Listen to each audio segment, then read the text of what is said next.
Hello, welcome to Waiting for Game, a podcast presented by Melee Stats. I am your host, Gimme Dat Wheat, and I am here with one of the flashiest players out there, one of the most you know I've got what am I trying to say? One of the rising stars I have the most confidence in, and that of course is my good friend Edwin Budding. Ooh, Edwin, I fucked that one up. It's great to be here, Wheat. I know I wasn't on last episode, but we have major upset coming up. I'm pretty excited to jump right into it, and I'm really happy to introduce our new guest or returning guest, I guess, Magi to the show. Magi, how you been? Great to have you. I've been doing good. Thanks for having me. Yeah, as you would expect, I woke up recently, Nice. and I'm hmm ready to talk about the tournament and other things that happened in the Smash scene recently. Let's go. I am also on a pretty degen schedule. Mm. I was a little under the weather past couple days. Oh I'm yeah. good now, and it's not COVID. Oh my god, I Mm. forgot I have to say that before. Right. I'm not going to bring COVID to Major Upset. Um, but yes. So we'll have a very good discussion, and then Edwin's bedtime is fast approaching. So we should get into some of the stuff that we're here to talk about. Magi, you've earned your stripes on the show before, Mm-hmm. but that was way back when. And obviously, a lot has changed. Mm-hmm. We saw a lot of stuff going on in the Smash community as of late. I know that we're gonna have some news to talk about later this episode about Zane and what's happening in Mm-hmm. regards to Golden Guardians, I guess. But even Ultimate, we've seen Mm-hmm. MK Leo, we've seen Tweak, we've seen recent additions to teams, recent teams dropping people, but you yourself are included in this. So what can you tell us about how CLG came about? What are you able to say about that? Yeah. It was kind of. I think it was funny for me because they had contacted me like a little while back and it was like right before BTS like announced all of Oh. their the stats of a BTS. So it was like this really weird thing where as I was like having this like really awesome like opportunity, like the entire community was like dooming super hard about like BTS. I was like, ah, dang. But yeah, I don't know. I think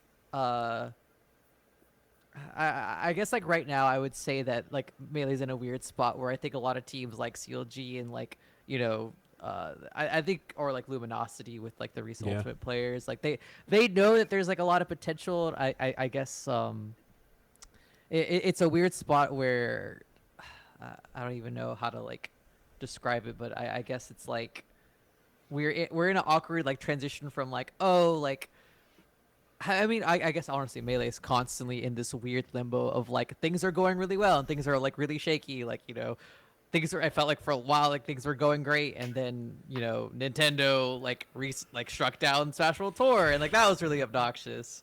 And I think like things like that, like as always, like are happening to Melee, and I think like that's where random shitty stuff happens to us. But at the same time, like things are still going well enough, and I think teams recognize that and they like want to invest. And I mean, I guess it's also just that time of the year where a lot of like contracts are like Mm-hmm. up for renegotiation or whatever. So I think that's why we're like in this weird phase of like things are like looking up, but things are also like really like sketchy and scary. So I don't know. But Yeah. at least for me personally, sorry for interrupting, but No, you didn't interrupt you, or I interrupted oh yeah, you. okay. But yeah, I mean, I think I mean for me personally, I think CLG has like a really big interest in Melee and has a big interest in just the whole FGC division in general. And yeah, I think they saw an opportunity with me, and like I also like specifically representing CLG Red, um, and I think that is like the nice thing about Melee. It's like a good space I think for to like invest in the women in the scene and Mm-hmm. whatever. Um, and yeah, I don't know. I think all of that just like lined up really well, and I think also like with teams like I just left Beast Coast, but like Golden Guardians too, like they're very like content oriented teams, and I think I think CLG does plan to like produce a lot of content with Melee. Um, And it's like it's interesting. Like I even just like recently saw like a thread where someone was talking about the like how the League of Legends players are like they used to be very like big personalities. Like if you were a big League player, you also had like a very big like content like art like built around you. Whereas nowadays, after League got franchised, teams have been leaning a lot more towards just like raw like results, and like they care a little bit. Like I think a lot of teams right now, like a lot of the players, like they're not as well known. Like I think Double Lift and like Bjergsen and like all those players like have like these giant names around them, but like you don't really hear about like that anymore from like league players that are on teams or whatever. And I saw that someone had said that a big reason why it was like that before is because you kind of just had to. It was like very like understood that like in order to be like successful in like the esports space, you would both need to be like a player and a content like creator or whatever. And after League got franchised, you saw a lot less of that. Because like there was like a lot more guaranteed money as long as like your team was successful like in the tournaments or whatever. And I guess that's why like I think with Smash like we because we're not franchised, we like Yeah. also understand that it's almost like we're like the original like how the league players were. And I think that's why like teams are starting to invest in Melee players, and they're starting to because they realize like yeah we could be like I think that was like a big reason why during like the documentary era like Melee was like very successful, is because everyone had really big personalities, and like there was a lot of potential to add like like I guess not kind of market their story. I think like teams are starting to do that, and like starting to realize that like Smash has like a big space and potential to you know tell all of our stories, and to I don't know, just it's make content and all that stuff. We have eyes on us, so you know I think the more our personality is recognized, I guess like the more valuable we are in the space. I think that's why teams are starting to become more interested as a result. Yeah, no, it's an interesting thing. You look back at like the Five Gods and stuff like that, and obviously the scene built that up a lot, but it was also because it was pretty easy to build up because Right. five players who are super good and they all had pretty distinct personalities, even if one of I didn't mean to call out Armando just by himself, but even I was gonna say even if one of their personalities was just being the guy who won everything, Right. like it was a delicate balance of these people who were both really good in game and also had personalities that you could latch onto pretty easily, Right. and yeah, we're starting to see this interesting kind of shift where, a lot of the best players we have right now are not people who are in the Five Gods, and there's Right. only that's only really recently that you can say that. I mean, we Right. had our last episode. I talked about the new like brat pack of Melee is Cody, J-Mook, and Zane, and how that's a tier that we're gonna like. You have to prove to everyone else that you're in that tier because right Right. now how they've performed in 2023 has been kind of head and shoulders above everyone else. But yeah, I think it's an interesting thing to talk about how it's the results, but it's the personality as well. I think that's a thing that kind of is taken for granted in the FGC and Smash, just because like it goes so hand in hand, right? Right. Right. I We've got agree. so many big personalities we don't even think about like that there might be a top player who doesn't have one. Right, right, right. And I think like even like you just like mentioning like the Cody Zane J Mook, like I think a lot of us like know about their personalities and stuff, but I think that teams are interested in like really broadcasting that story because it's one of those like like the documentary was like the link between like someone who doesn't know about like Smash players and their personalities into like yeah like being able to like articulate the story like of like all that shit, all of the anime like storytelling shit. And I think that's why like teams see that potential, and now like it's time for like Jmook, Cody, and Zane to have like their story sold, and everyone else like I think for like a little bit it felt like because the Five Gods and like a lot of people in the documentary really like there's only a couple that are like really present in the scene right now. Um, and so I think that's why like it's almost felt like for a while like the story is kind of shifted like away from like I would say the first few years after the documentary, like every tournament felt like this crazy fucking like blockbuster movie. And now like I mean we were talking even before the call, like there's been so many tournaments, and like there is like a story of like the rise of J Mook and like Zane's dominance, and like can like Mango's like fighting back at like SmashCon, like all that stuff, but like it still feels a little bit less like, like the 2015 era, or actually the summer of 2014 when like Mango Armada were going back and forth. Like that shit was crazy. And I think Melee's starting to like realize that we need to tell that story like or not even more accurately, but like, I don't know, we need to start like telling that story for like and being able to explain it to someone who doesn't really know it. So I don't know. I think that's why like we're in like in this weird like period of like Nintendo's still fucking us over, and that is preventing some of our like things from like not working, but we still have the thing that made us popular in the first place, which is like the players and like our community and all that shit. Yeah. Well, and you're right. We don't have another doc, and the other doc that we got was not based on any new players, right? I think the Right. probably most recent person they included was Leffen, and Right. for all right. intents and purposes, like Leffen, if you're talking about someone outside the top five who has a big personality, it's hard to find someone bigger personality than Leffen. Right. But Edwin, what do you think about this idea of, because it's not just Magi. I've heard a lot of other people say that like the storylines don't feel as special now, and I want your opinion. As someone who's been in the scene for a long time, we've probably all been in the scene for probably God, I hate to say it, but I'm coming up on 10 years would be next year. Yeah, that's also. I assume we're all in the same boat. Same. I started in 2014 as well. Oh God, and you're top 25, and here whatever. We all take different paths. We're all on the same show. But Ed, what do you think about this? Do you think it's have the storylines changed, or is it just that like now we know these people, we're close to the people? It's like when you go to tournaments, it's easy to talk to Zane. It's Right. like very different than if you go to your first tournament, you see like Mango there. What do you think, Edwin? I think just in general, the community. Look, I think it's very funny that Magi brought up 2014 and 2015 as these kind of peak years that we look back with nostalgia for, right? And I think the reality is that those years have to be contextualized within a very specific climate that existed within not just Smash, but competitive gaming in the streamer sphere, right? I think you're going to be a little disappointed, not you as in the collective you. I think you're going to be a little disappointed if you expect the same exact magic of those years to come back, because Right. it was all part of Smash's place within esports, the general trajectory of esports, and how that intersected with the new streaming space. And I think we're in this period of transition where we sort of have to.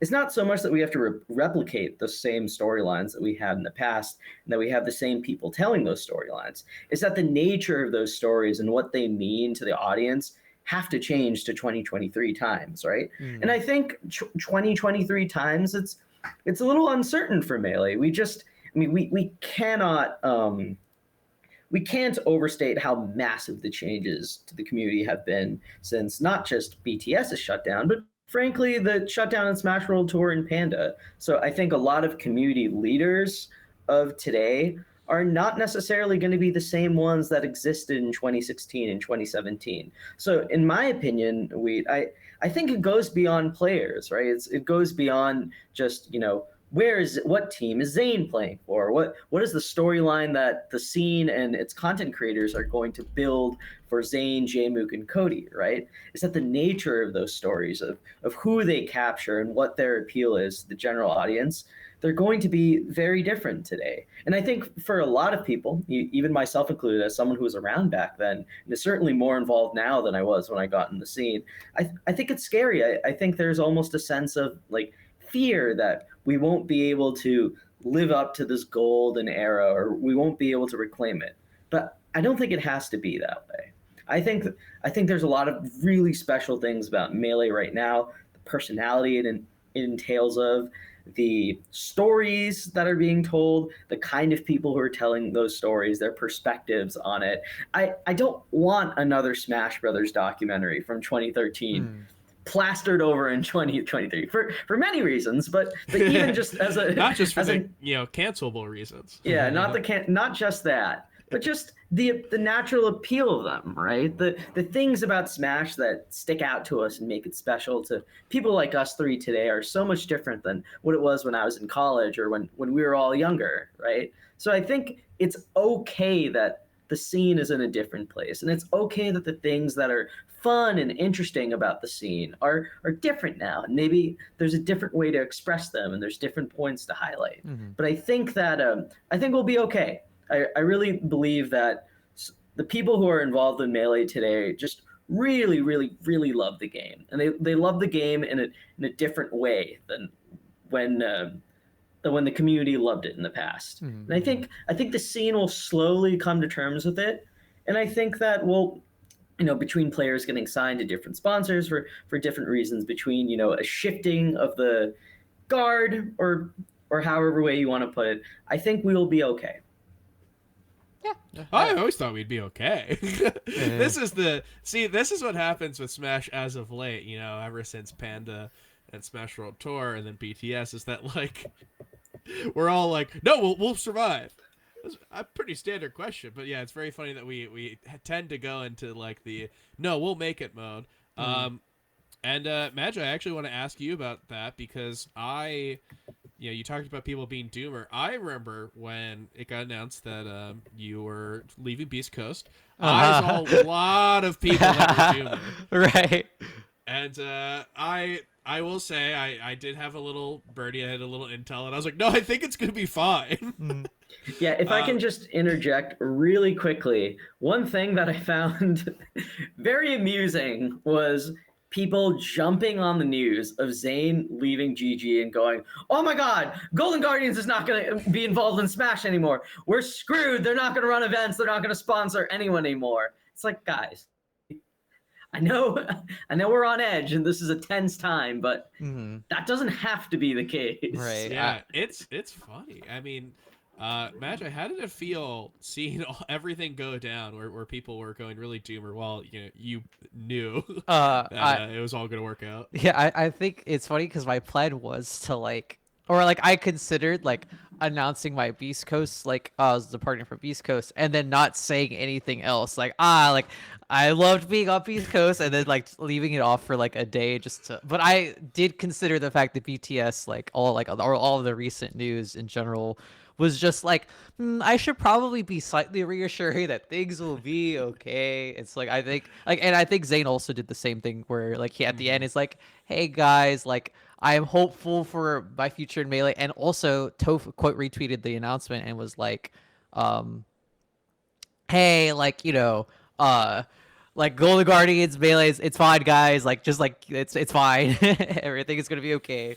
And so I think that's why it's and I understand the anxiety and and I was even gonna add kind of to your previous point, Edwin, about I think Melee is just kind of in a different place in general, and I think especially now we're in we're in the streamer era, and I think a big thing that's changed, I think, kind of across the internet in general, but I mean, especially in Smash, is that we're trying really hard to humanize players. That wasn't back then we were really trying to make the players look larger than life, and nowadays we're hey guys, they're just we are just kind of normal people, and you see it kind of on both ways, on both don't don't make these giant assume that these people are greater than any other normal human being, but also don't harass them for no reason after they lost because you don't like them or whatever, and I think it's kind of a weird, we're transitioning into this era of the internet where everyone's not necessarily everyone, obviously the majority of people still don't do this, but I would say I see a pretty significant amount of people try to encourage people to be nice on the internet. and I think, or even just trying to humanize people. I always even explain it to my parents for a while, that or I mean I explain this to everyone this, that it's weird back before the internet, the current era of the internet, or even if you think back to old YouTube, they weren't it was really, really, really difficult to be a YouTube gaming person. Getting a capture card was really expensive, and getting a computer that actually edited was really expensive, and it was very you kind of just had to know people, and even before that you could think about being on TV and stuff. It's the amount of people that just so happen to be exposed to big audience is it was way different. up until recently, where it feels like now, like you can kind of just accidentally have a million people know that you exist, like way easier.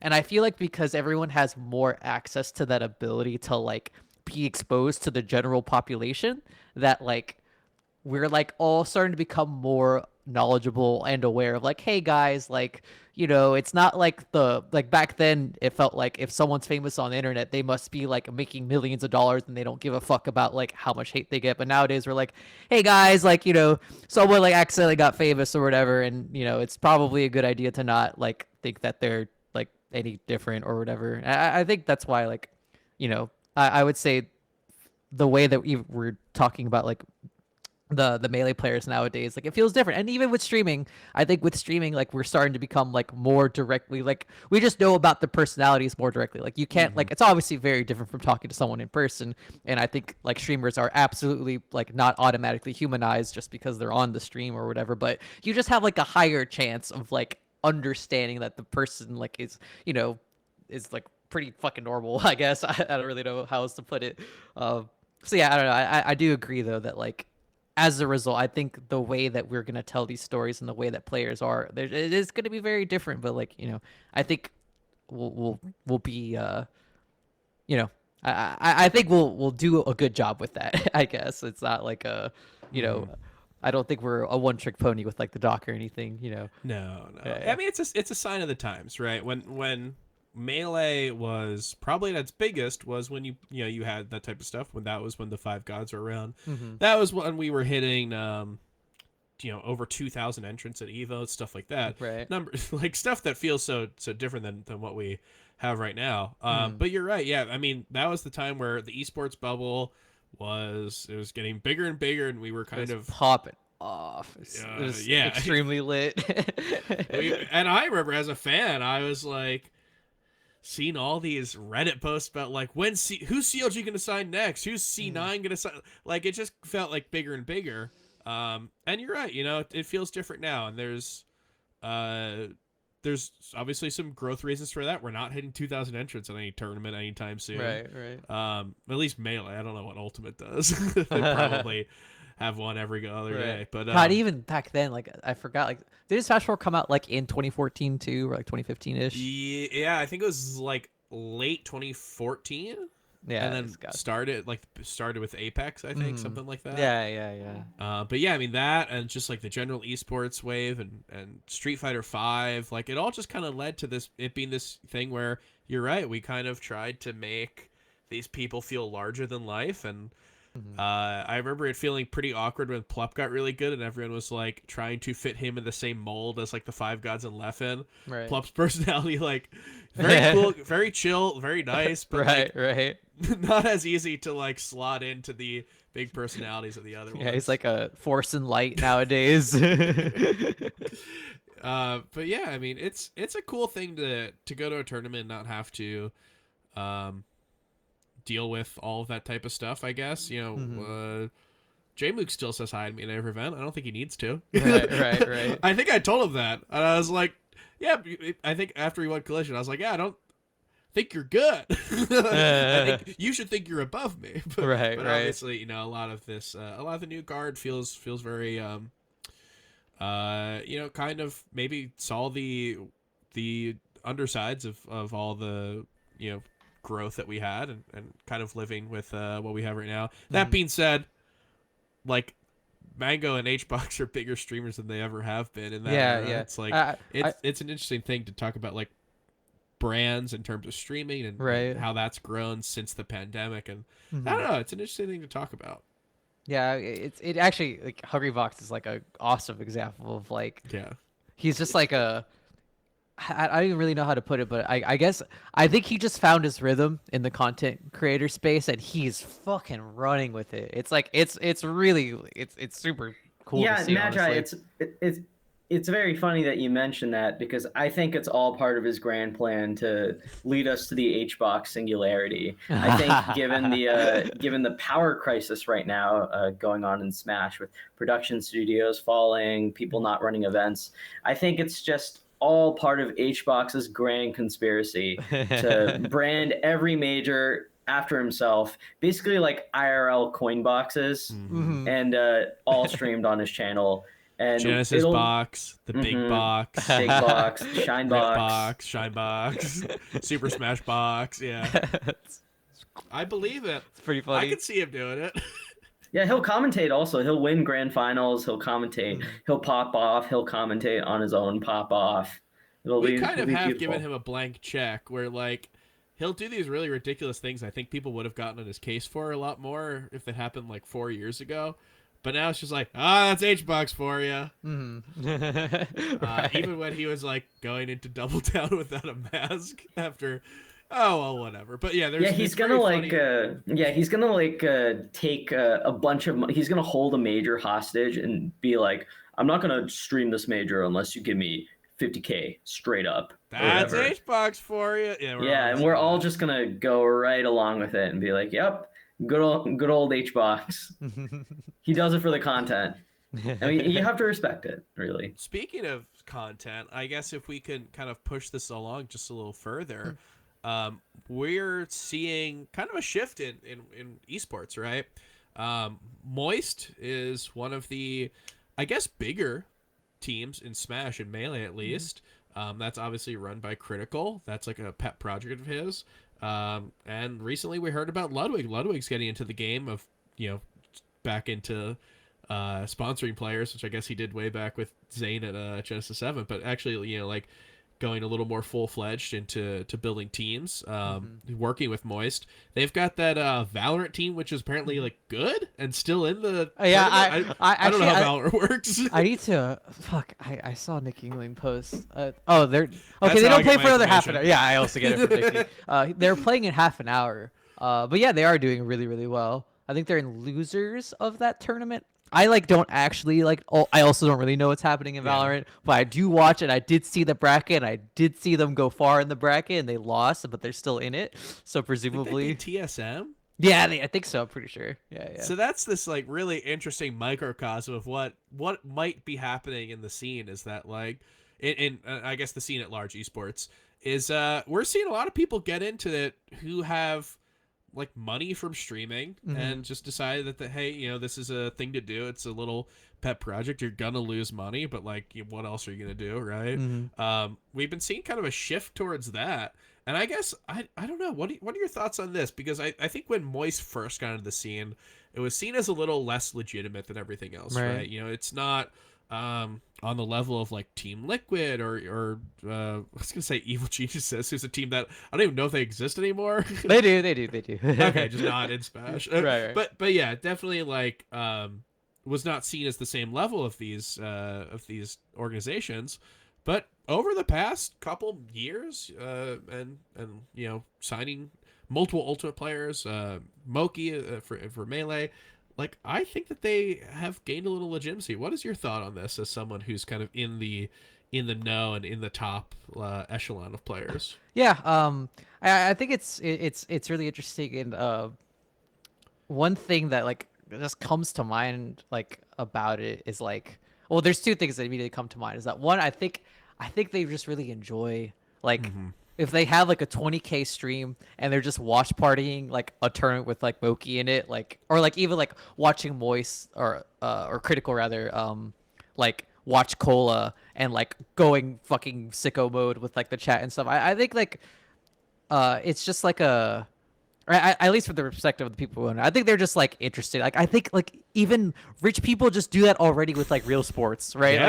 Like they just buy teams. And they're like, yo, we won. It's so sick. So I think like it's kind of like the mini version of that, and it is really cool to see that it's like there's. I think the reason why it like works, and especially with Smash, is that I remember like during the chess boxing event, like you could just hear the crowd. Like they'd obviously have no fucking idea what's happening, but Yeah. they're popping off when Kalindi and Shep are just fucking like ripping each other up in game. Like they almost like don't care. But whereas like later on in the event when the chess was happening, people were like, "Yup, that's chess for sure," and I can't wait for them to go back to the boxing section. And so I think like that's why like with esports, it's just like I don't know. I think people are just starting to recognize that it's just like competition. Like esports, like despite it not like maybe being as big like it's funny because it is still really fucking huge and like the viewer counts The for like audience is there. right, the audience is definitely there. And so I think it's just like still universally understood. It's like, it's just something to look forward to. And I think that's why, like, despite it not being like super duper extra financially beneficial, I think like for people, I always think of like people have always joked about like, yeah, we just need like one person from Melee to get really rich so they can like invest a lot back into Melee. And that's Ludwig. Happened. Yeah, like now he's like hosting LSI and shit, and like it's so I think it's just that like for me personally, like I remember, and I still like kind of hold this true. It's like, if I did have an opportunity where I got millions of fucking dollars, I would absolutely invest a lot of it into Melee because I really just enjoy it. And I really like, I care a lot about like the players. I would love to give them more opportunities if I could single-handedly do it. And so I think that's why, like, I think for a lot of like those players or like Moist, this guy's Toast is also investing into Valorant, and like it's good content and it's just fun, and like you just want to like see people who like I'm sure to a lot of them, like I mean this it's funny because they literally do like basically play video games for a living or whatever, but I think it's like I think there's a certain romanticization of like, yeah, it'd be super sick if someone could grind video games for their entire life and be able to make a living off of it. Like that would be super fucking dope if we could reward someone for doing that. So I think people who have that opportunity are just kind of fucking down to like, you know what? Like let's just like, I don't care. I have enough money. I'll just fucking like, I'm down to punt it like a little bit. Like, there are people who fucking would rather just, or like who punt that amount of money like at a casino anyway. So like, why not do something that's like a little bit more like, like good for the world, I guess. So I mean, don't people know. recognize cool things when they see it, right? Right, You don't have to exactly. Yeah. necessarily. I love the smash boxing example, for instance, because that was something that was so outside the box, right? I Mhm. Yeah. watched the It entire was inside event, the box. including the chess boxing stuff. Yeah, it was so good. And I don't play chess. I guess I watched boxing a little bit when I was younger, but I Hmm. didn't know any of the personalities or like the Right. streamers. I think, but I watched it because the production values were so great. The narratives as they were told were so instantly compelling and universal. Yep. So yeah, I think it's really cool the stuff you're bringing up because cool stuff is cool no matter where it comes from. Right, right. And people just want to invest in cool shit. Like it's just true. Yeah. Well, Um, that's one of the things that's really good about the like the streamer economy that we're kind of like right, getting into. I guess they're dipping their toes into us. Is right. that they might not necessarily look for a profit. That might not be why they're here. They might just want to go, hey, I want to do something cool. And like, yeah, that being said, every time something burns down in the scene, everyone goes to Ludwig, and it's like, well, you can't go to some guy who's not gonna make money from this. Like, it Right, doesn't work like right. that. But Hmm. but still, like, yeah, I think that the streamers out there, the people who are like just love the game and happen to have millions of dollars to Hmm. invest, Right. those are the people who I think are willing to see red numbers for longer than like a major esports company. Right, right. But yeah, Edwin, I guess question I have for you is that we've seen Ludwig's video about this, where he kind of has a pretty good explanation. He explains that this is burning money, but it's actually not burning as much money as you think, because he is someone, and critical or else wants to get into it in the future, are people who have huge brands, and probably the brands that they have are on par with, if not bigger than, major esports companies. They would be getting brand deals, integrations and stuff like that. So like stuff like this just kind of funnels more money back into this. But it still seems like a kind of wacky idea, I think, to a lot of people who are set in stone with the traditional esports. So I guess my question for you is, what do you think? What do you have more confidence in right now? That the streamer-run organizations like Moist and Moguls and whatever else there is, do you think that they will succeed in the near future more than the major esports companies? Because we've seen the Guard, we've seen them obviously had that whole thing. We saw T1 drop out of Smash completely, even though they signed like the best player in Smash. We've seen a lot of stuff like that. So I guess, yeah, what do you have more confidence in going forward? That's a good question. I don't know. I I ask think great questions. I think a really sort of a party that could factor into this, depending on the esport, of course.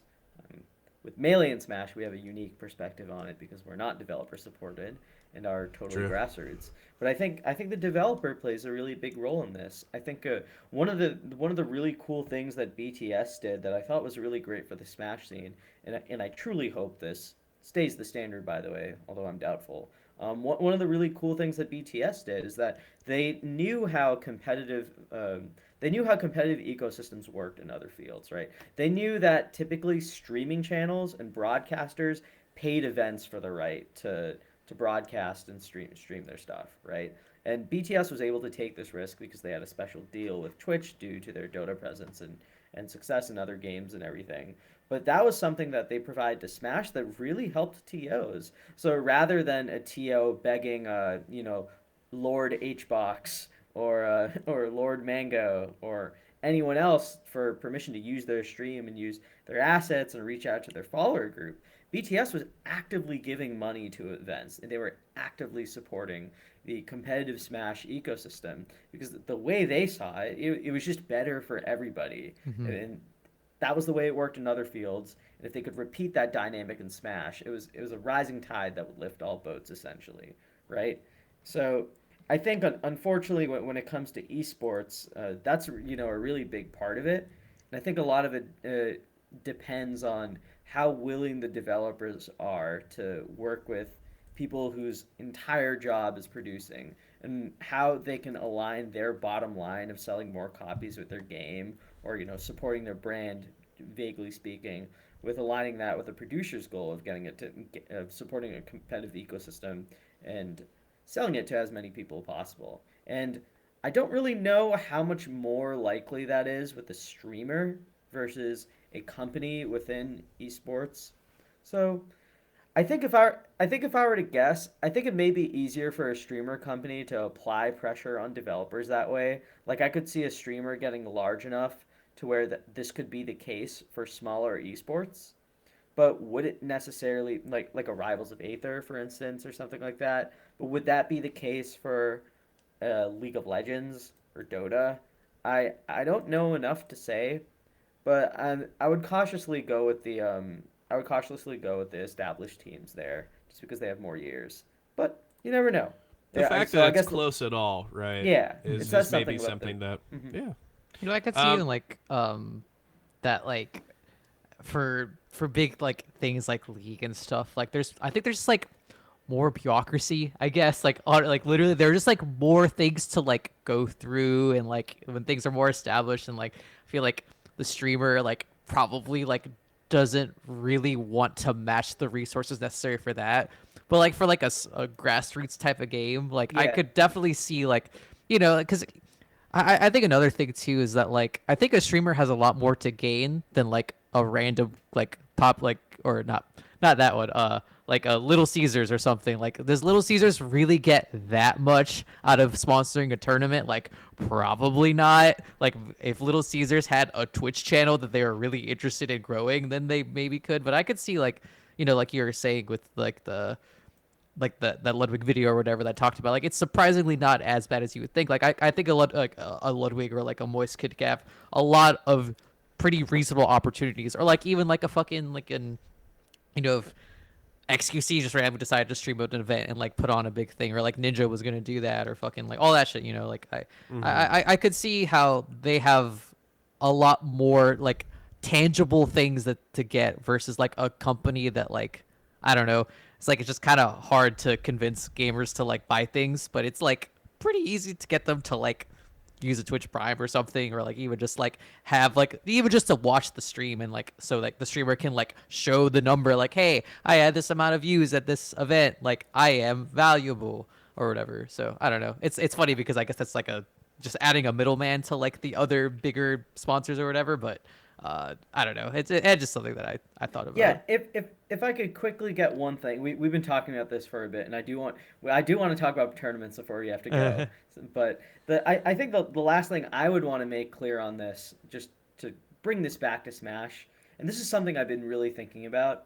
In spite of Summit shutting down, which is still on my mind, I really believe the money is there for within the community for Smash. Hmm. If something is cool in the scene, whether it's something like Summit or a really big event, I think the money is truly there in the scene, and it's going to take some time, but I think that I think that there's interest and there's people willing to spend money on things in Hmm. Smash that are Oh yeah. cool. And if there's nothing right now that like nothing will ever replace Summit. Don't get me wrong. Hmm. But all it takes is a few people to get together who are really dedicated to bringing an idea to the next level and giving it the full treatment that it deserves. And you'll find that if you really spend enough time and at the scale that these streamers operate, by the way, they're huge streamers. So when they're talking about success, they're not talking about if one event on its own necessarily gets the highest peak hours or whatever. That when Hmm. they're investing something, like this is for years, right? Mm-hmm. So Right. maybe year one and year two are not profitable, but a few coin flip situations go their way, and suddenly you have a gamble that's effectively worth the amount of time they're Mm-hmm. spending. Now, esports is not necessarily in a great state right now, but I'm just saying for the movers and shakers of the industry, it's going to take a long time to see these things deliver returns, and whatever amount of time that is depends on who's doing it, right? So Hmm. just something to keep in mind.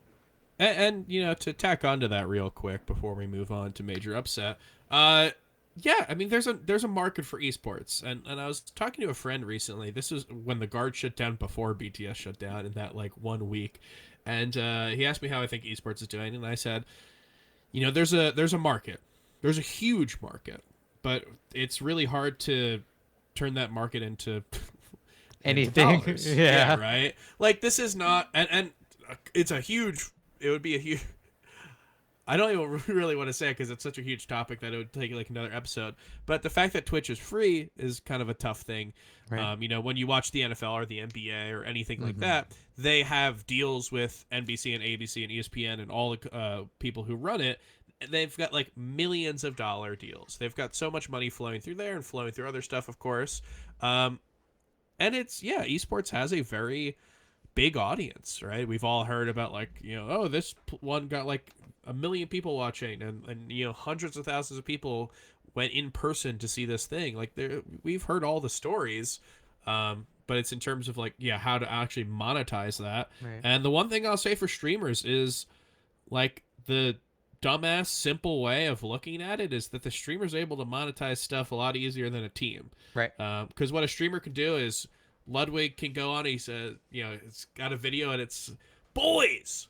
I just ran the whatever, and that might get a couple 100,000 views, and suddenly you are recouping some money. These usually are streamed on their own site or their own Twitch, their own YouTube channel. So people who are watching, you're getting the watch time hours directly to yourself. You're getting whatever donations and subscribers, stuff like that. As opposed to if you are like a traditional esports team, you're probably going through trying to do all that to get sponsors to give you the money.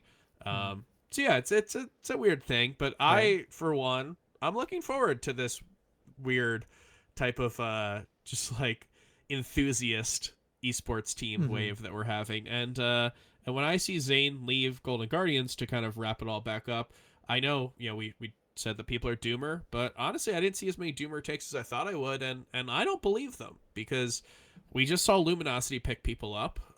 I think if Zane left Golden Guardians while MKLeo and Tweak didn't have a team, it'd be a different state of affairs. But Mm-hmm. basically what we have is we have the best player in the world, number one player, I guess, leaving a team, and I don't feel like the world's falling, which is good because you know that feeling that we're not in danger is in high demand in Yeah. recent months. It's not something that we get all the time. Right. So I think for the reasons that we've lined out, there's I expect people to kind of see any announcement like this and be worried. And there's definitely players who have left teams, and I don't feel as confident that the system will pick them back up another team. But for what it's going for right now, yeah, we're in a weird spot with Melee, but I can't help but feel some sort of optimism regarding everything. So we'll see if that optimism is unfounded or if that's something that I rightfully put into it. But I guess let's move on from that. Let's talk about Let's talk speak about about the tournament. yeah, speak about optimistic. I'm optimistic about this tournament because I am going, and I've been to Portland once before. I expect this one to be awesome as well. But we've got major upset. Last time we talked about a tournament was Collision, and Collision and major upset I think have a kind of like a kinship. This interesting thing of both were tournaments that were ultimate. Ultimate for years. Collision ran for years as an ultimate tournament. I think this is the sixth iteration of I think it's the Back in Blood series, and it's called and this one is Major Upset. Both are the first to Oh. feature melee. And it's this interesting thing because both were capped. Both had about 300-400 people, and probably did not expect to have the weight of being one of the biggest majors of the year. And both are kind of dealing with the consequences of everything that Mm. falls out around them. But regardless, I look at Collision, and we talked about it on the podcast, and I think that there were some rightful complaints about it, but I can't help but look at an event like that and say, you know what, I think that was a success. What it was given and what it was supposed to be was probably drastically different than what it was thought to be when it first started. And I look at Major Upset in a similar way. So I hope to see that it succeeds on the same level. But speaking of success, we've got a like Collision, we've got a top heavy player base that's going to this. But that's not to say that there aren't players who are all over the bracket who are able to succeed. Edwin, I know that you've probably had your eyes on the major upset bracket. Is there anyone who you would call out as being as like a sleeper pick for a run? I know that Pacific Northwest doesn't have a ton of tournaments, so we don't get to see a lot of them. But maybe even just a top player who's got a good bracket to go really far and outplace their seed. Is there anyone whose path you really like? Yeah, I think that I haven't looked at specific matchups just to be honest, but there's a couple players I think that Mm-hmm. are in the Pacific Northwest who I think are interesting to highlight that will be here. One of them is Iceman, who I think not many people Oh watching yeah. Melee today might remember Iceman, but he kind of burst onto the scene in around the late 2010s, taking sets off Blade Wise. I believe he beat Shroomed at Red Bull Gods and Gatekeepers, if anyone remembers that tournament. Iceman was kind of like a perennial contending for top 100 type player from Washington, and he wasn't really that present during the pandemic, but when he'd show up at a big event, he'd usually give some pretty strong players a scare. Like I remember he beat Sunsei at one of the Mm. Gallant Melee Opens, and from my understanding of just of behind the scenes stuff, I think he's still pretty good. I don't know how I couldn't give him a rank on a if there was a hypothetical top 100 or whatever, but I think he's a pretty scary opponent. One thing I remember with Iceman is that in addition to being pretty good against Fox, he's also weirdly good against Sheik, and he's pretty practiced against the floaties. So I'm interested to see how he does here. It's just kind of I've sort of been interested in this group of players that were known commodities in the scene for a while. Then they dipped in activity, and then as they came back, in spite of their national standing not changing on the surface, they somehow feel scarier than they used to be. Like I think Yeah. Junebug is a really funny example of this kind of Rishi. player. Yeah, Rishi for sure, absolutely. So yeah, I'm kind of just interested to see how this, former known commodities that are now suddenly like feel more dangerous than they used to be doing. I think Iceman like fits that mo or would fit that mo pretty well with a good performance here. So that's Yeah. that level of play for the Pacific Northwest. For someone, the last person I'll mention for someone more Wait, specific. before you mention someone else, can I just say you Yeah, said hypothetical top 100. There is a top 100 and we run it. Don't talk about hypothetical ones, man. yeah. I think I just said it. For some reason, hypothetical top 100 came into my head. Like if I had to do it right Say the now, words but SSBM reg. yeah, I We need suppose it. so. No, Yeah. sorry. Go on. Yes. Who else do you have in mind as someone who might be able to kind of outperform what Yeah, your so one expectations person are? who I think is really interesting to watch out for this tournament is Stiv. And I know many of you listening to this are thinking, Stiv? Who's Stiv? Let me tell you about Stiv. Is one of the few people in Oregon that does not auto lose when they run into Fat Goku or Aura. Has been on the come up for quite some time. I think I think he's like number 3 in Oregon. He's kind of at that level right beneath top 100, but he's never had that breakout major, and he's never had that really big out of region victory. And I think Stiv is a pretty well-rounded player too. So I could, if you see Stiv versus SFAT early or in losers bracket or something, I I'm not saying he's favored to win, but I just think he's in a really interesting position, kind of like the same one that Daki was in right before the Sure. pandemic. Speaking of another player that was not top 100, but certainly seemed one big win away.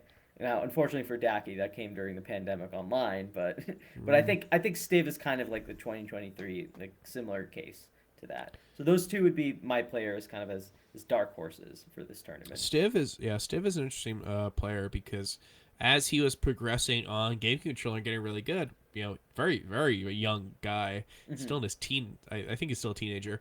Not able to attend a ton of tournaments. As he was getting good with game controller, then pandemic hit and he switched to box or rectangle or digital controller or whatever is the correct term for that.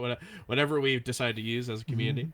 Um, and yeah, it's that thing where like obviously we've seen a lot of players succeed on rectangle, but they've taken some dip in terms of performance.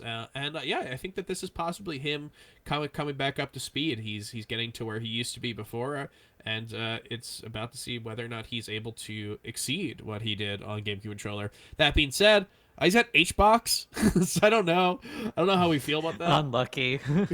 I mean, But well, depends, I guess. well, I wanna talk about HBox because we talk about players who can outperform, and I think Juan might be a fun pick, but I'm actually gonna pick someone who goes up against him.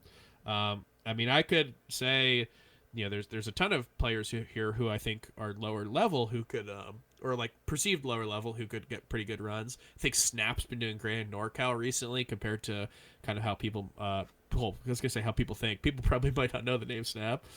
Former Game & Watch main who now I think is almost exclusively Fox, has been very good in NorCal. Jello player, if you want to talk Pacific Northwest people, he's been great. But the person whose bracket I look at and say they have the ability to really outperform what their expectations are, it is someone who has a puff into a puff into a Yoshi. Now, that might not be the preferred bracket for a lot of people, but this is Polish I'm talking about. Polish and their new Fox, Bluey, has been a little bit untested. It's this this thing that if you've watched like Coinbox, if you watched I don't know Waddle Wednesday, I don't really know what Polish has been entering, but the Fox is this very it's this labor of love that Polish has been putting a lot of time into, and the specific matchup that it's for is for Puff. I think this probably came about from that Genesis set, that Genesis 8 set that was not extremely fun to watch and probably less fun to play in, where Polish, I think, lost to HBox 3-1 and kind of looked like a really hard matchup, obviously. And yeah, they've been preparing their Fox specifically for HBox, specifically for Puff, and we've not really seen it in bracket. So it's going to be interesting to see whether or not this manicured Fox is able to start out the gate and do really well. But we've seen that, right? We've seen. Oh my god! I was going to say we've seen a Peach player switch to Fox for Puff and it worked out well. So all Polish has to just be as good as Armada, and I think it might work. Magi, what do you think? Because I know that Polish has been playing Fox against a lot of top players. I'm not sure if they have ventured into playing Fox versus you. Probably would not be the smartest idea. But just like, I don't know if you've played their Fox or if you have any opinions on it, but I want to hear your thoughts. Yeah, I honestly have not seen their Fox. I've seen them talk about their Fox a lot. And I mean, I don't know. If I were to just like super duper guesstimate, I do think that like Polish has like a good understanding of how Puff works. Like, I mean, they are good enough to at least have beaten Hungry Box one time.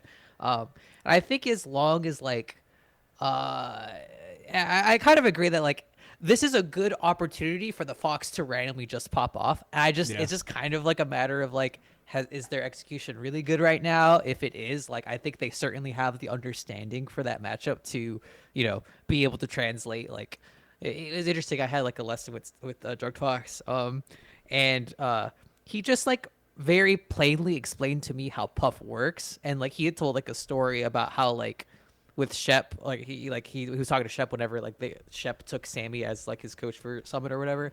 And he did like a similar thing where he kind of just explained like, just for example, like Puff like kind of has to drift in like in any given position like in the air. She has like an X, like she could either go, or a cone rather, like where she could go down right or down left or anything in between. And just like having that visual of like what to expect like helps a lot with just like being able to fight the fucking character. And like me and Shep both had the experience like, oh wow, I actually didn't really like understand like that's how that worked. And I feel like obviously that's a pretty fucking critical thing to be able to beat the character. And it was funny because Sammy also talked about how he explained that to Plup, and Plup was like, what? Yeah, like no shit, like that's how like the character works. And that you're like, oh yeah, I guess that makes sense that you'd be understanding that if you're good against the fucking character already. But yeah, so I think Polish almost certainly has like a very similar understanding, and assuming that their Fox is like in good enough shape, hell yeah, like I think it'd be sick. I really don't know personally though, and it's just like I know as a spacey that like it's basically just gonna be RNG of the execution on that day, so we'll see. Well, one thing that must go in their favor is that it's not straight into HBox. It's going to, presumably if everything goes to seed, it's playing Khalid beforehand. Which like I said, I think this really would be their first like top 100 player, well, top 100 Puff player they've played with Fox in bracket. So I imagine that there's probably some level of nerves that it's just like trying to break, through. Friendlies is obviously different than tournament, and it's not necessarily doesn't have to be that different for everybody, but getting to the point where it feels like it's just an extension of your play that you play otherwise, I think is probably something that that could work out for Polish, right? It's not like, okay, here's the first Puff you have to play in bracket, it's HBox, go do it. Right. There's like You get like a bit of little warm up. You get warm up versus the character. You get like that little like mental break in terms of like, I've already done this, right? If they make it to Xbox, they've already beaten a Puff in bracket. There's a little bit of a ramp up until you get to Big One. Right. I'm not sure if you got a chance to look at the bracket or if you got to look at any of the players who are going, but are there any players who you think might kind of exceed expectations in terms of results here? Yeah, I have it open right now. I think 2 is me. The other one is I actually kind of like Sparks bracket. Null into Plup into Kadoran, like, or assuming you beat Plup. And I think Spark just like Spark's good at the chain grab, and then like I honestly haven't like it's funny. I just made the tweet about Sheik Fox, but Spark's been having some pretty decent results against Fox recently. So I actually like his path like the most out of just like eyeballing it. I like Salt's path too. Umarth into Kadoran. Again, like kind of just like the eyeball test, like that just looks kind of good. It's funny that I just said like I like my path because I do like my path. But like Talk about that.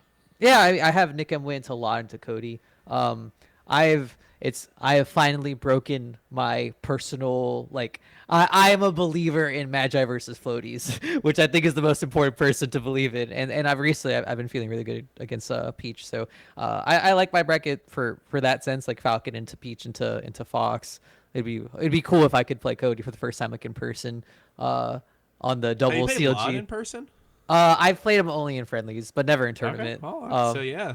Yeah, but that being said, I also like Law's path too. Typhoon into V into Cody. Like, that seems pretty good for him too. So I don't know, I could see like that part of bracket sounds like pretty interesting. And of course, like Cody, I mean, he's like the higher seed, but his path is also like. I like all 3 players and their chances of making it to top 8 is my conclusion to it. Yeah, I gotta say that I mean, for Cody to get to you or Lod, I think it's a pretty tough draw, Sunsei, and for Sunsei to get to Cody, Sunsei will have to beat Aura in the rematch because I believe the last time those two played, Aura kind of dumpstered him at Emerald City. Yeah, I mean, Makes a sense. year ago, this is a long time. Sensei obviously has broken out since then, but yeah, that's a tough one. Ara's always the sleeper pick as someone who, like, if you're a Fox, probably not the person you necessarily want to see in your Right, bracket. right. Um, like Oh, Ara's even been, oh, sorry. yeah. I No, randomly interrupted. I was just gonna say that Ara's been, the results have been a little all over the place just because he's recently picking up Sheik for other matchups. Right. But still, if you're a Fox player and you see Ara, yeah, I think not the matchup that you might want. But what were you about to say, Magi? Oh, I was saying actually on one last like viewing of the bracket, like on the top half, I like Axe's path, honestly. Nut into Fiction into Zane. The run back from Scuffed World Tour. Mm-hmm. And of course, like it was like you could definitely easily debate that like Shep quote unquote was in a much better position to win that set. But even just the fact that it is like, a Falco Pikachu, Mm-hmm. um, and I don't know. That's like a pretty reasonable draw. Like out of a lot of the people that he could have drawn, like I think Shep is like a pretty reasonable choice. But I also do kind of like Shep's bracket as well, like Fizzwiggle into Axe. Like he easily. That's just like a flip, I guess, and so I think that's why I kind of like it for either player. And the start of the year, of course, we saw Fiction go up 2-0 against Zayn at Redemption Rumble. I think he'd have been intoxicated, but his Sheik did seem like it was pretty up to par. And of course, Axe versus Zayn is a historical fucking like wonder. So I don't know, that part of I actually think is super duper extra interesting too. Well, how about this? Because it seems like the bracket paths for a lot of these top players is really good. What if we shift it to, instead of who's going to outperform, who's going to win the damn thing? Now I know you're in it, and you have to say yourself. So I guess we'll pick who's going to play second to you. How about that? Is that Oh yeah, yeah, yeah. That's how we'll do it. Yeah, Uh, who are you liking here? Because we've got Zane's obviously signed up. Cody's here. We've got Plup who. Haven't seen a collision. Haven't seen him since Genesis. Yeah, what are you thinking? for of course, who would get second place to me? I think God, it's a hard fucking.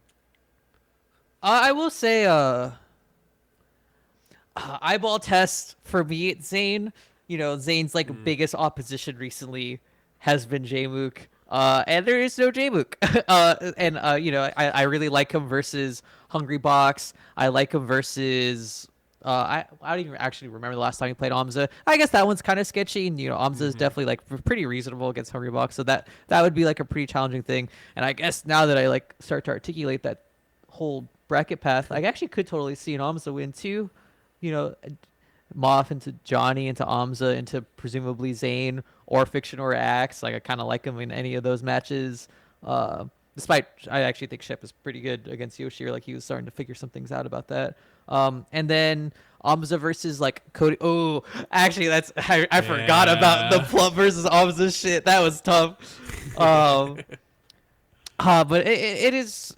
I think Amza versus Cody is more of a flip than Amza versus Plup. But I do think Cody is really solid. Man. Okay, It's actually. so funny that you mentioned that because the Amsa versus Plup thing, like intuitively, I agree. That looks so awful, Yeah. right? Right. After the whole 25-2 thing, but part of me, it's almost so unbelievable that I almost want to refuse that that's the median for how a Right. serious offline set would go. But at the same time, But would it make it to 27? Yeah, yeah, yeah, that one exhibition was so mind-boggling that I almost feel like because you have to weigh it in context, right? Like Amsa and Cody have played quite a bit, and yeah. Cody's usually had his number. Right. And yet, after one exhibition and like maybe a couple streamed friendlies between Plup and Amsa, for whatever reason, we're just all like, yeah, he will never beat Plup again. Right, right, Like right. when in reality that Hey, the it's tourney setting is a little different. right. It's like But a tourney setting, and it's also like at the end of the day, it is just like it was like one session. Like who fucking knows? Like Amza could have been fucking drunk the night before, and like yeah, there's I like will there's so say much I've shit that seen goes into multiple it, right? sessions where Plup's characters were giving Amsa the hands. Right, So right. it would be very funny if Amsa just randomly beat Um, him. but that being said, if I were to give a final answer upon like now that I've like really sat with the bracket, I like Cody's chances of winning this tournament. Like his path like to get there is like pretty reasonable. Like he is like certainly favored against everyone. He has to play Plup. It'll probably be like Sheik or Fox Ditto. I think those are Cody's like really strong matchups. And he's been really fucking shitting on Zayn recently. And he's really confident against Harmy Box. He fucking beat him with Falco, and he has been up on against Almza too. So like, actually, the more I think about it, actually, it's funny. I so wishy-washy across the whole bracket, but I actually do think Cody has the highest chance of winning. Now that I think about it. Cody's always a great pick for these types of things. Yeah, he's just fucking consistent. He hasn't even won a tournament really recently, and yet it's just like so easy to visualize. It's like, yeah, you know, he's done really well against Zayn, and even if he lost the last one, it's like I still think he could win the next one, and he's really good against Plup. He's really good against HPOX. Yeah, it's like it's hard to come up with a reason why Cody would not be the favorite to win anything like this. It's funny. He's like kind of like Zayn, where like the J Mook is kind of like the random thing that's been like kind of hard. But yeah. Anyway, I actually do need to go now. Of course. Well, thank you for coming on to the show. We're gonna stick around a little bit just to end it, but for any of the listeners who want to stick around with us. But Magi, you were a very good guest. Very fun to have you on again. Yeah. I guess next time we won't wait another 4 years or whatever. Yeah, please. It was really fun. Yeah, of course. Before you go, where can people follow you on Twitch or Twitter or anything like that? SSB Magi across almost every single social media platform, I think. I'm pretty sure I can't think of any other. Yeah, like Twitter, Twitch, Instagram, TikTok, YouTube, Twitch, all that shit. It's all SSB Magi. So follow me. Also follow CLG Cody and CLG FGC and CLG. Woo! CLG. Nice. Well, thank you for coming on, and we will catch you around. And good luck this weekend at Major Upset. Thank you. Have a good one. Take care, and Edwin, bye. All right, Edwin. Just the two of us. Comes down to this yet again. We've got we are going to talk about who we think is going to win Major Upset. We're going to ask some patron questions that are supposed to be to Magi, and I guess we'll ask them to each other. And then we'll talk, do the, of course, unnamed segment at the end. But before we get to any of that, let's get back to Major Upset. So Cody, I agree, is a wonderful, wonderful pick. He really is for every tournament, isn't he? Really, but why? But like, tell me a tournament he won recently. He's become the new Leffen. This is my theory. Oh, maybe. Even that Leffen, I think, was like, it took a little more buying in than what Cody takes. Yeah, right well, now. his matchups at the top are just all so unambiguously good, and then something like he loses a Fox Ditto to like a top 25 Fox, then suddenly he's in losers and it looks bad, or he's got an amazing bracket path and then 1 out of 7 sets he drops to H-Box or something, and then he loses his next set after that. Dude. It's so because he didn't win Collision, he did not win Genesis, he didn't win Scuffed World Tour, he didn't win Main Stage, he didn't win Apex, he didn't win Phantom. Summit 14. He didn't win Ludwig Smash Invitational. He didn't win Big House 10. You're right. He has not won anything since Phantom. And I know that there was some life stuff, obviously, that kept him away from the game for a while. And even, probably one could assume that when he was playing the game, he was not really at his full level back. And, maybe he's not even there yet. But yeah, it's when you think about Cody, it's this thing where I keep expecting it to happen. I would never count him out for any tournament, and if we're talking about who we expect to be number one at the end of the year, obviously with the results, J-Mook seems like the easy pick, but Cody would make sense, right? If that happened, I think that like he's got incredible chances at every single event, and that type of stuff, if you've got a good matchup against almost everyone at the top, that stuff will usually help you out. So yeah, I think he's a great pick, but do you pick him? No. I'm not gonna go with Cody, even though I wrote in my column that Cody was my prediction to win the event. For the show pick, I'm not gonna go with Cody. The show pick where we play it up and we act like we don't. Yeah, like we're does that work out for us? Yeah, I don't know. Just looking at the bracket and seeing how everything turns out, this is just a sneaking suspicion I have. Okay, this has no actual logic behind it. It's just a gut feeling I have. My heart is just telling me that none of the top four seeds are gonna make it to winner No, side you're top eight. insane. Yeah, and my gut, I know, dude. It's so crazy, He's but gonna win Lod. I feel like one side of winner semis is gonna be it's gonna be fiction versus Polish, and then the other side of Okay, well winner that semi one I'm predicting. yeah, and then the other side of bracket is gonna be it's gonna be like Sunsei versus Kadoran or something. No, that I just one's have a legitimately gonna be Plup versus Cody. yeah, I have a really strange sneaking suspicion that that's what's gonna happen. I think I'm probably just smoking weed on that one. Uh, God, do I want to go Zane? Is Zane going? I know he said that he has some blisters on his thumb. I don't know if that's All right, who knows. yeah. Who knows what that means? I'm gonna take it to be a sign that he doesn't win the event. Because I guess even in the situation where he does go, maybe that's still a knock against him. And when you have like this stacked of a playing field, even though Jemuk's not here, and Mango's obviously not around. Yeah, having one little thing against you, like even if he does play, I see that like that could be a little bit of a knock. Also, I think that was the most Philly accent I've ever put on Jmook. I said Jmook. J-Mook. Yeah, Yeah, dude, dude. I you think asked me for a Jmook. prediction, and you know what I'm doing? I'm going through each of the top seeds thinking, is this a more convincing pick than Cody? Well, Zane, here let me tell you a story. It was a story about a young man who traveled to America to play this game, and everyone laughed at him. And they said, "Why are you going this low tier character? Why are you going this character? This character's never gonna win. You're never gonna beat Mewtwo King with this character."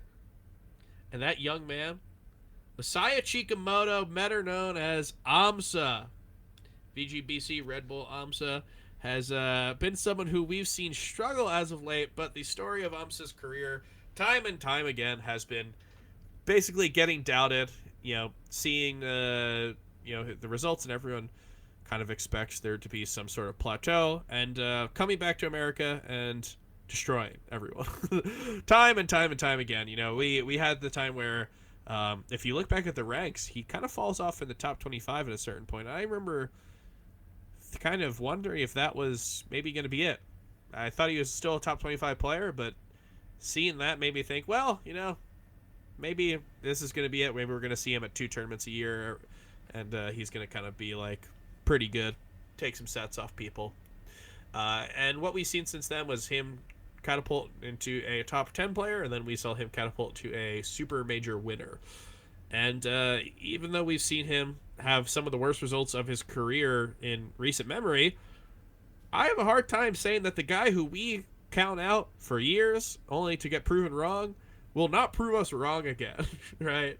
yeah, It's I will definitely say, not an easy bracket, yeah, I think but Johnny's a little tough, but I gotta say, like, I'm just kind of, I think it's tough. yeah, Johnny into, I think HBox, honestly, in a weird way, HBox kind of feels more safe for AMSA than Polish. Am I crazy for thinking that? I think both of those can be pretty hit or miss, right? HBox has those days where he decides he's just going to win everything, which could be this weekend. And Polish has also kind of those days where like they decide to be their top 10 self again. So it's hard to really say, but yeah, I mean, honestly, when we've seen us succeed, has like bad matchups gotten in the way? Not really. Yeah, it's more like someone like Collision was kind of tough. Was kind of tough for him, but it wasn't. But I didn't leave thinking Amsa's got a Fox problem or Amsa's got a Peach problem. It just felt like sometimes that happens. Sometimes Yeah. you have a bad weekend, and I So honestly yeah. I didn't leave Genesis thinking, oh my god, I don't know if Amsa can ever defeat Jigglypuff again. I thought okay, I guess Toussaint's pretty good. Tuesday's pretty good. Wow, Zuppy. Oh, Zuppy's pretty good, I guess. It definitely is not the time to be imbued with confidence when it comes to AMSA, but I don't know. I feel like those times he thrives. I would like to see him, continue his success, because the story of last year was a lot of things, but I think AMSA was one of the bigger ones because it was the idea of potential being realized to the fullest extent. This player who we knew was good, actually living up to all of the hype and going far further beyond than we could ever think of. And I don't want to count him out. I don't know if I think that he is favored against Cody. I don't think he's favored against Plup. And on a good Juan day, he might even be favored against HBox. And yet, I don't know. Maybe the magic of a hour-long flight might be the key difference here. So Yeah, I'll pick I Umsa. think it's doable. I'm gonna stick with Cody. It's a safe choice, man. Don't join me in the Yeah, crew. it's going funny. We're not crazy. even considering any chance of Plup winning his first tournament in Oregon. Well, Plup already went to a tournament in Oregon. He DQ'd and left. Oh yeah, I guess he went. He and played then- one round and then Yeah, I said, guess he- "I'm not having fun," and then left. No, well, Plup it's a similar thing, to someone like Amsa, who I don't, they're neither of them are the runaway favorite. Neither of them make the most sense. But honestly, yeah, what we've seen of Plup recently has been good. I think it's one of those things where he has not gone to a ton, and he has done, fine. He's done to the level where it's not changed people's opinion on him. But fourth at Genesis, I think is really good, and seeing him perform there, was something that I feel like is pretty doable. He's a player who we've seen do extremely well, and we've seen do extremely, maybe poorly, maybe a harsh word, but we've seen the ups and downs of Plup's career. So I want to say it's possible. It's tough with, juggling everything, right? We've seen the Fox do great. We've seen the Sheik do great, and obviously feels like the tournaments that we've seen him do best is the tournaments where he's able to kind of stick with one. But yeah, I mean, I think that Plup could do really well here. I think Plup's a great grand finals pick. And if he's in grand finals versus Umsa or HBox, maybe. But the fact of the matter is that he's probably in grand finals versus like Zane or Cody, who seem a lot harder. But I want to see where he can take this. What are you thinking? I have one last thing I want to ask you. You're the man who called when Axe would win Summit. Sure. I want you to tell me what do Kadorn or Lod have to do for you to consider their chances of winning an event like this? I already considered Lod. Remember, Lod almost won an event. I like SmashCon was almost a Lod event. He was what? He was in winners finals playing Mango. Was he up 2-1 or am I making that up? He was up 4-2 and then lost the next 4 stocks. 4-2. Okay, in stocks. Yeah, in stocks. We're not playing. Okay, cool. Yeah, no, I mean, I said on the show after LSI that I don't think there's any reason why we should count out Slug. I don't think there's any reason why we could count out Moki. But I talk about those two players, I think you add in a ton of players, right? I think Lod is a great person to add in there. Someone who just beat Umsa at the last major. That helps. It's pretty good. Yeah, right. Someone who's beaten Zane in the past the past like 365 days. That's good. That'll help. HBox is tough, and it's Cody can sometimes be tough. They have not played on LAN since 2017, so who knows what it'll look like. But I think Lod's a great pick here. Kadorn is kind of a harder pick, someone who has punched up against the Mangos and the Codys and players like that. But it's just hard to see it on a consistent basis, and having Plup in his path or Spark in his path after having Salt in his path is just a little tough. It's asking a lot, right? I would need to see a tiny jump from Kadorn for me to say that he has a path. And it's not even to say that he is necessarily a worse player than the players I mentioned. It's just when you get to this level, matchups matter. He's able to beat a ton of people. I just worry about what matchups he would need to beat in grand finals, in winners finals, in the places that get you to a gold medal. So I'd love to see it. I think that anything could happen here, but yeah, I mean, I'm picking Umsa. Both you and Magi are picking Cody, so we will see what is happening this weekend. And Edwin, we've got some questions for Magi. I don't have a Magi impersonation set up. I would love it if you did not do one. Yeah, I'm gonna hard pass. It'd actually on be that great one. if you didn't even consider doing an impression. Yeah, I shouldn't even have brought it up, honestly. Okay, well let's kind of get in the mindset of what what we would answer, what Magi might answer, what we would answer for Magi. Like, let's pretend like we're maybe her representatives, right, or her talent agency. Um, so Poison asks, do you have any tips on how to start learning how to do makeup? Now, what would you think? I'm out of my element here, but I'm hoping that maybe you give off some kind of theater kid energy. Maybe you were in a high school performance of something. I actually think there's photographic evidence of you in a high school performance of something. No, for sure. Theater kids wear makeup. What are your thoughts on this? Um, I think that one thing that she would mention is foundation. I think that is something that Magi would bring up. Do you know what foundation is?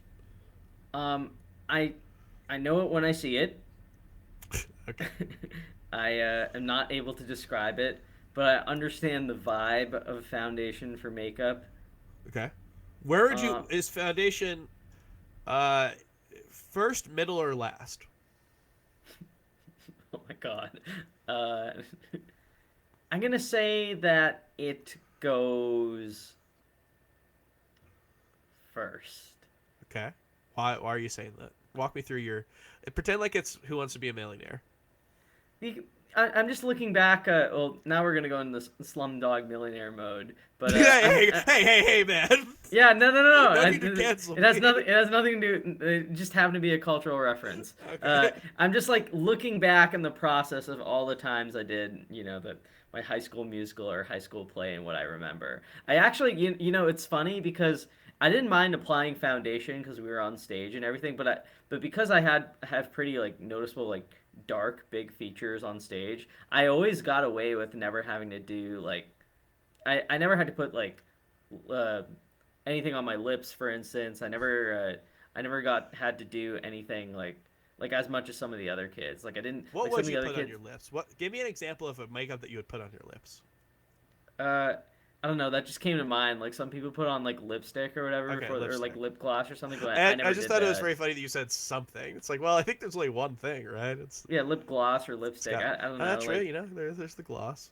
and then yeah. So I always managed to get away like because I already stood out on stage and everything, right? So but I did Well, have yeah, I mean, your foundation. performance would make you stand out as well. Well, how about Thank this? you. Where does what a house? What is the foundation of a house? What do you mean a foundation of a house? That's a thing. Houses have foundations. You own a No, no, no, house. no, no, no. I know, but what does that have to do with makeup? It's the same word, right? Foundation. Yeah. What's the purpose of a foundation of a house? Well, it's like to provide like a building block for that everything So, else on the house rests so the on. foundation for makeup Yeah, I guess maybe would it do the could very do that same. for. Yes, it's Yeah, but it's what that wasn't my reasoning. I was I just know. trying to remember off pure vibes I'm giving you. Yes, I'm. from my experience. Okay, so there's foundation. What else? What else do you know? I think I think What you about put what on about eyeliner. eyes? Yeah, there's a lot of Eyeliner. eyes. Eyeliner. I remember that. Eyeliner. Another. What about like the outside of the eyes? Um, I don't know. There was this like. I sound like such an idiot. There's a pencil thing. I think that might be eyeliner. Yeah, maybe that was eyeliner. I'm looking for mascara. That's the thing I'm looking for. I don't think I ever. Do you Used remember that. guyliner?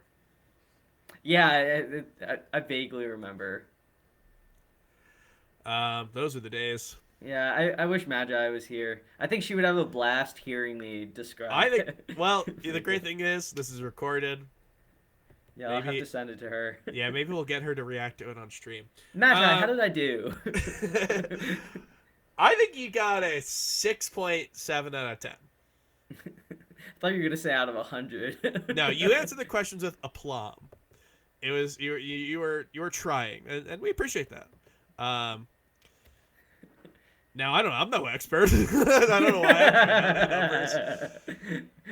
Let's look up the other questions for Magi. So we got one from YCZ, and it's going to be a bit of a difference in pace. But what player/players from before your time do you wish you had gotten to play in their prime? So we're thinking Magi. I think that Magi would want to play Silent Wolf. Oh, that's I a think great that answer. Prime Silent Wolf versus Magi would be very, very fun. They're both fast. They're both technical. Fox obviously is a matchup that Magi is very good in. So getting to play against the other Foxes, I think, would be good. But I feel like if you ask any player this, they would just answer Armada, right? Yeah. like if you ask J-Mook, I think he would Who just else go, would who else I want would to play be? Armada. The literal most dominant player like of the modern like for his whole career. What How about could it not Prime be? Reciferous versus Magi?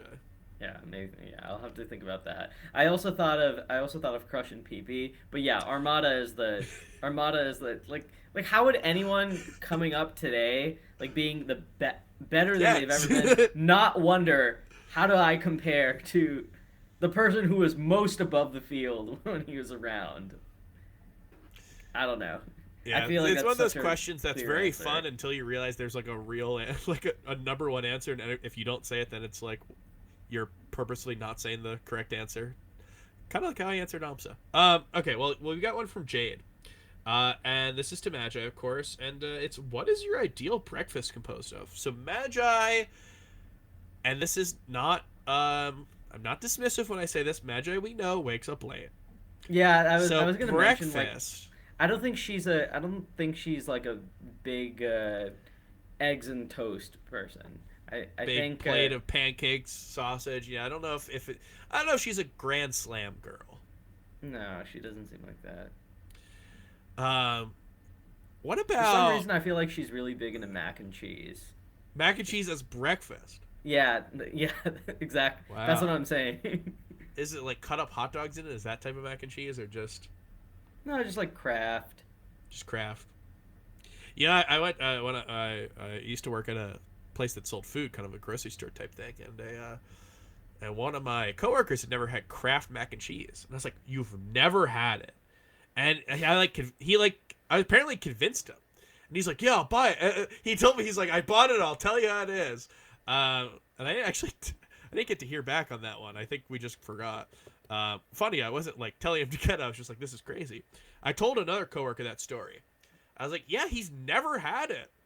And the guy went, "Yeah, it's because he's Muslim." I was like, "No, I don't think that's why." I think that's actually Wow. not related. Yeah, I feel like that's totally irrelevant. I think she would if not mac and cheese, this is just a shot in the dark. I feel like Magi loves ketchup. Not on its own, just as in addition to whatever else she has. I feel like she's a ketchup girl. I You're could giving totally her be the wrong palate on of a this. child. All right, here's what I think she does. I think she gets pho every morning. I feel like she's big into ramen noodles, but like specific like a cup of them. Okay, you ready? She's got the Maruchan ramen noodles, which someone, oh God, I remember, I forget, I want to remember who it was. Someone in Smash said, like Maruchan, and I was like, what the fuck, Maruchan? Just said the Maruchan noodles, and I think she cracks an egg into it, and she eats it at 2 p.m. and that's what her breakfast is. I don't know if she cracks an egg in it though. I'm not sure about that. Classes it up just a little bit. I'm not saying she's cutting up chives or anything, or scallions, or the like. I'm not saying there's any parsley or cilantro or oregano or any other herbs. I think it's just you crack an egg. You need an egg. Maybe you think about I cracking feel like an that's egg, a but lot you of go, step. It's not that it's that she Come can't on, give do her it. some credit, man. She can crack an I egg. don't know. It's a lot of steps. You crack an egg into it. The cracking the egg. It's one step. Opening the egg. That's 2 steps, and then you're there. Some people like keeping that stuff separate though. Like I don't know if she would want maybe when she has eggs, she wants eggs to be separate and then intertwined in noodles. Hard to say. Yeah, We truly we'll don't never know. really know.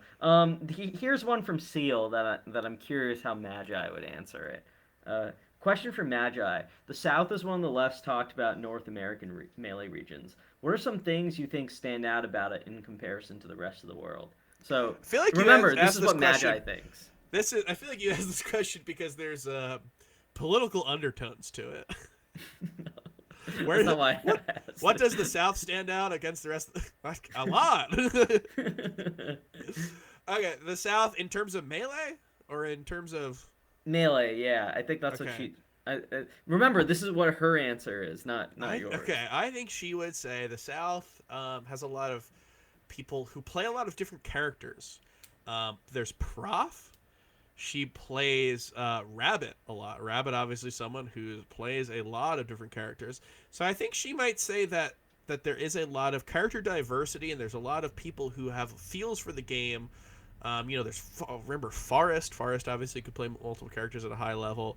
So I think that's what she would say, is that there's a lot of players who've got very like crazy play styles, right? There's Panda.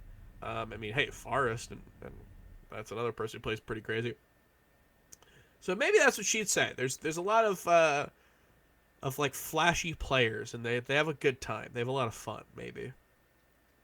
Yeah, I think she'd mention. I think that's a pretty good pick. I think she might mention the size of it also, right? Like it's actually a pretty like it encompasses like quite a bit of players. Like you got everyone from the Atlantic South, like your Coballs, your Pandas, obviously your Forest, people like that. You have everyone in Louisiana that you mentioned, but also Texas is a very big part of it, and they're all kind of like really spread apart. So like Yeah. even within Hey, if you Texas, add Louisiana. that adds to the Yeah. rush down kind of like crazy playstyle, pedal to the metal playstyle, Hmm. right? You've got SPOP, you've got Bobby Salt, they all fit into that category. You know what? I gotta say, I'm liking this topic, and I think maybe we'd take it to the next episode. Is what would Magi say? What would Magi say? We can make this a recurring segment. Yeah, it's we've got on like fiction or something. Then we go fiction. I'm gonna ask you a question. You have to tell me what you think Magi would say to it. Yeah, I I like think it. it's got legs. Here, let's continue this. I think we might get into murky territory here. Let's continue this. We've got touching grass. This is our segment where we talk about stuff that we do outside of Smash. We are we are not monoliths. We do not do the same thing all the time, even though all we talk about is Smash. So this is an opportunity to talk about something that's going on in our lives outside of Smash. And as always, I'll go first to give other people time to think, and I guess give us time to think of what Magi might say as well. So wheat. I've been I'm an old man apparently. I've been listening to Wilco and Bruce Springsteen, and I've been feeling very old about it. But I think the thing that's been for some reason most omnipresent of my week in the past 2 weeks for me has been a mix of candy made by the Haribo company called Star Mix. It is something that I got at Collision, and I've been getting up my Wawa run since. I don't know why. Do I like gummy bears? Somewhat. Do I like the other offerings of the Haribo company? Honestly, not that well versed.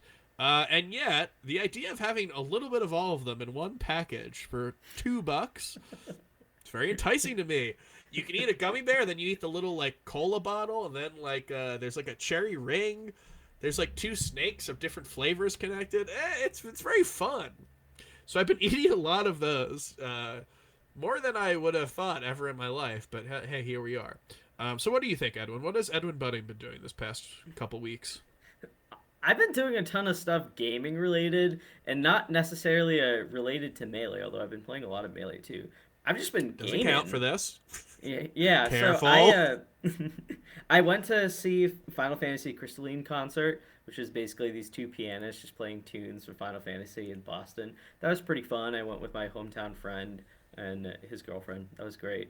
I've also I also have been revisiting Grand Theft Auto, like the Which one? definitive edition. So I've been playing through three, and I think I'm giving up on three. It's just not fun. I think it's one of those things where like the presence of an open world game and being able to travel the world, like the world in the game, and see effort thrown into things like the radio stations or posters and stuff. I think there's a lot of novelty that existed for it at the time, and there's some silly stuff that happens, like just the way the game works.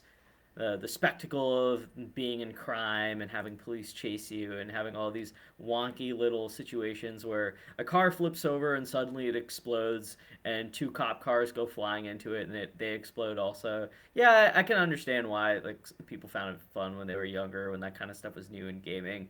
But for GTA 3 at least I could say it's honestly been really aggressively unfun for the last about few hours of gameplay I've put into it, so I'm stopping it.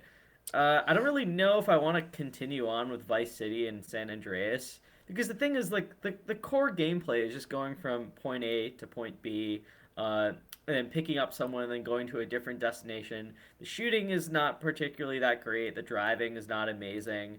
It really feels like the main appeal of Grand Theft Auto, if I had to guess, would be in the story and the power fantasy, I guess, that it offers. But it's not even like the controls are particularly anything to write home about, or that the level design or game design is particularly brilliant. So I don't know. It really just feels like a kind of one of its own like era type games that everybody played for crazy like crazy. Maybe I should replay GTA 4 or 5 again. I liked those a lot growing up as a kid. But at the same time, I just maybe it's where I'm at also. And just Were like, you a kid when GTA 5 came out? You were 18, weren't you?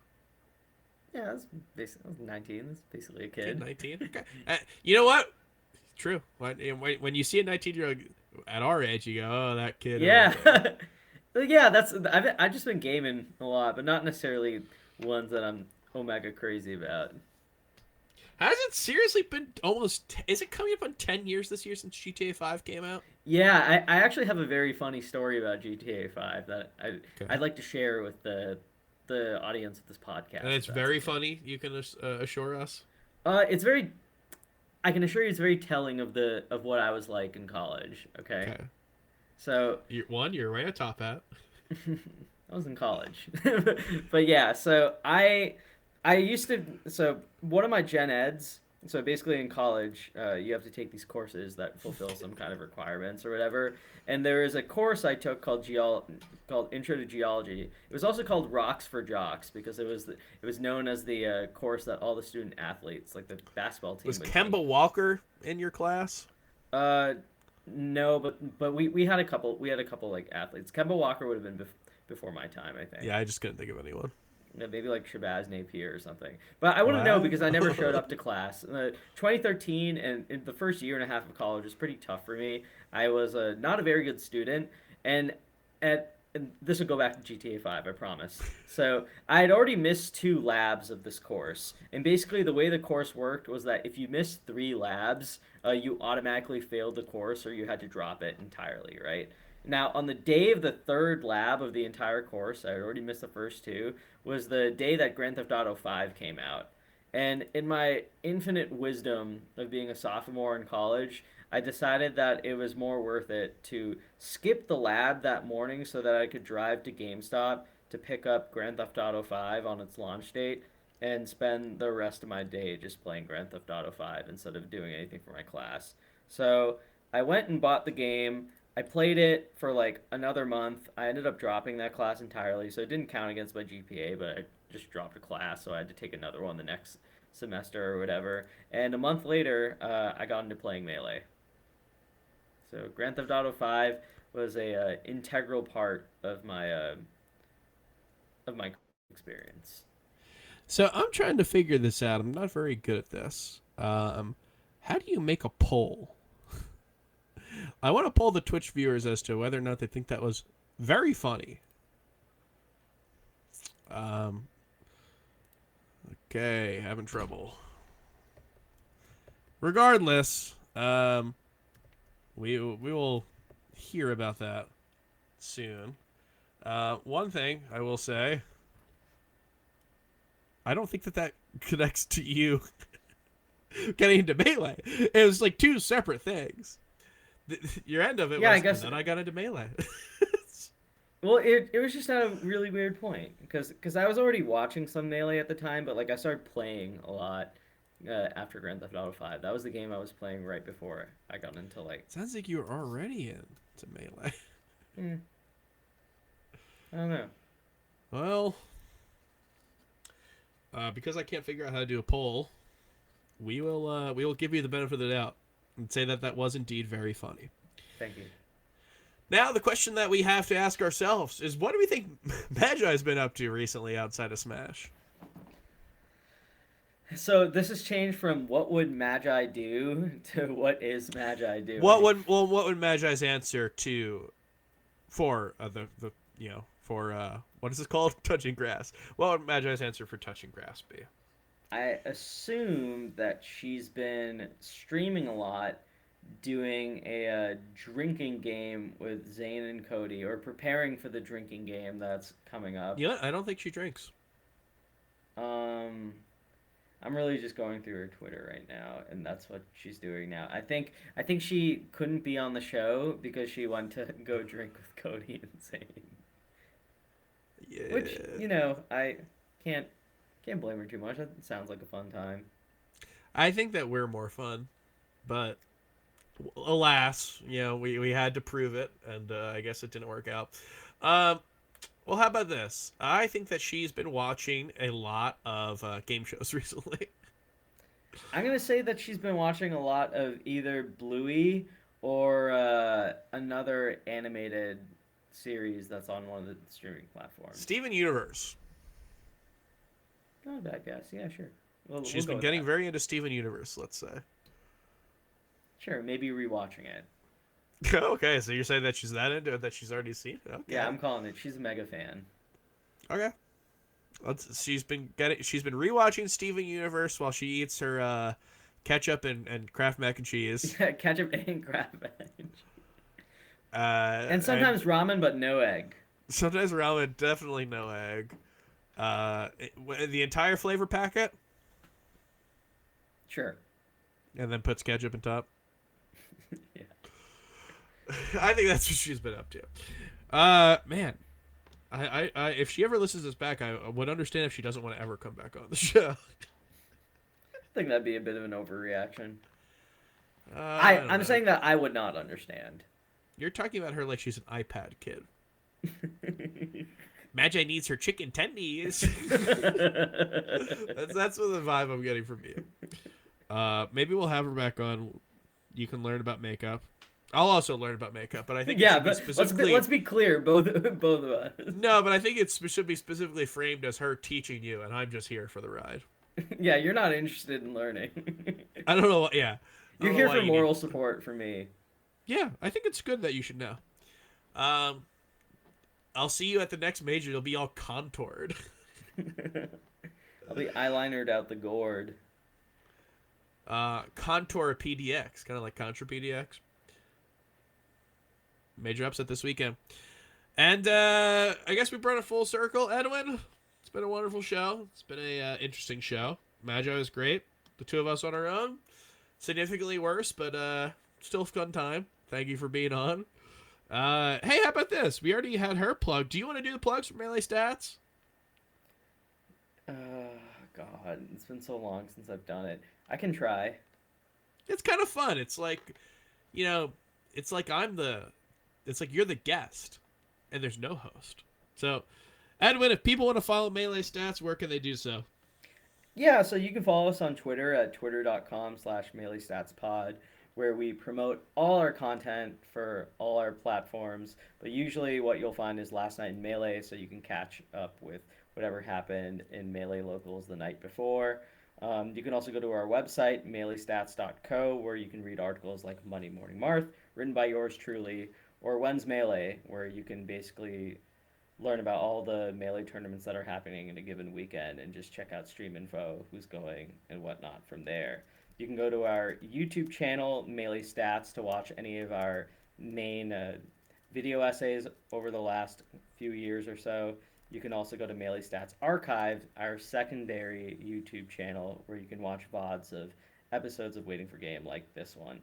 And if you love everything Melee Stats does and you just want to throw a few bucks our way or so, you can go to patreon.com/MeleeStats, where your support is super appreciated and helps us do a lot of really cool things for the scene. Perfect. There you go. Well, Edwin, Magi's been a great guest. And how do you think she would say goodbye?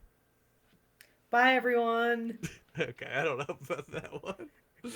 Thank you everyone for watching. We will catch you again as we. I don't know if there's going to be a post major upset episode because I think I will be sleeping on Ambi's floor, so that's fun. But we will catch you in the near future to talk about everything that happened in major upset, everything that's going to happen in the near future of Melee. All right, everyone. All right, everyone here. Thank you for being on. Thank you for watching, and we will catch you. Peace. See you.